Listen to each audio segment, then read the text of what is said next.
Hello, my name's Donohue-Bromley and this is the Stop Starting campaign.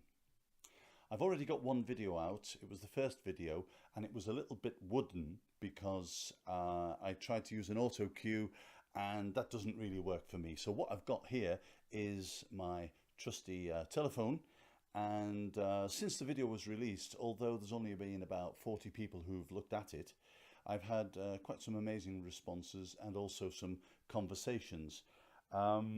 So let's have a look what we've got here from the first video. There's two categories of comments. The first set of comments were all about how I look and how I sound and various things like that. So I had a thank you, and I've been nominated for the world's worst auto cue reader, which I proudly accept. Somebody said the music in the background was too loud. They don't like Hawaiian music apparently, so we have to look at that. Okay. The sound quality was poor. Well, that's because my microphone wasn't working properly and I didn't find out till afterwards. And I was told that the presentation of the video was something from 1999, and really I was kind of going for a 1939 public information video, so at least it was a bit more advanced than I thought it would be. Some of the emails that I've had in, I had one from Stefan, I think he's in Holland. He said that in the first video I mentioned that freedom of choice is paramount, and he questioned that because if we were trying to get a law installed which stops people from starting to smoke, then we're infringing on their human rights. I think that's pretty much where he was coming from. Taking away the right to smoke if they want to. Well, yeah, okay, it could be looked at that way. I do understand where he's coming from. What I actually said to him was, though, there are lots of restrictions in our society. For example, we don't encourage people to drive too fast. So we say to them, hey, whoa, we're going to put speed limits on the road. Yes, it's your choice if you want to drive quickly, but actually you're putting other people's lives in danger and you're putting your own life in danger, and that we do not encourage. So laws are being passed about speeding and about dangerous drugs and about lighting fires in your garden in the summer if you're in the south of France, because you can burn the whole of France down, and Portugal for that matter. So laws are put there mostly to protect ourselves, at least the ones to do with what people do.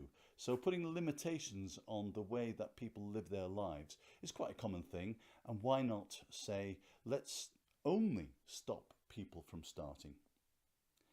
Okay, Andy from the south of England. Andy says, can you make any money out of this? No. If somebody thinks of an idea of how I can make some money out of this, that'll go down really well. That'd be great. You can go to my Facebook page, which you will find some information about the campaign and where you can join up and things like that. There is also a PayPal connection, and if you do want to donate some money to me personally to help me buy new light bulbs for the lighting equipment here, or send me on a Caribbean cruise or something like that, that'd be great. Otherwise, no, I'm not going to make any money out of this, and any donations that come my way will certainly go into producing these videos and getting the point across, I do hope. Kimberly says, you can't take away people's freedom to do stupid things. Yeah, you can. It's stupid to take crack heroin or crack cocaine or whatever the kind of things you call that drug, which I've never been involved in, so I know nothing about it. But there's actually laws against doing something stupid to yourself. She goes on to say, well, what people do, well, that's just life, Les.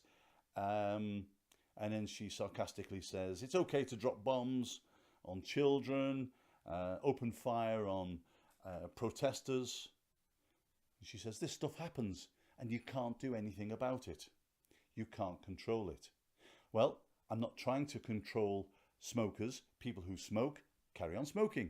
That's your business. Nothing to do with this new law. The new law is to stop people from starting what they've never had. Hopefully they'll never miss. If that infringes on their right to do something stupid, well, there are other laws that do that as well. And she says, you can't control these things.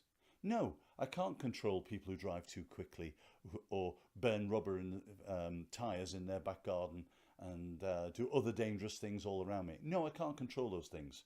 There are laws that try to do that, but there will always be people who will try to break the law, and they do so, and they become criminals. A message in from Esther. She has no opinion on this whatsoever.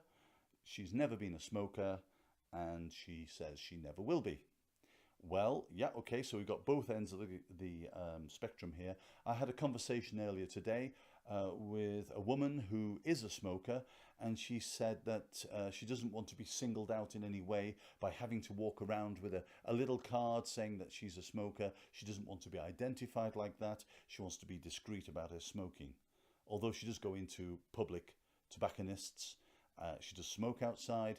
Everybody knows she smokes, and I'm not against her smoking, but she doesn't want to carry the card. And when I tried to say, well, it's like going into the library, it's like getting a library card, and when you go into the library, you show your library card and you're allowed to take books away. What's wrong with doing that for your cigarettes? But she was not happy about that at all.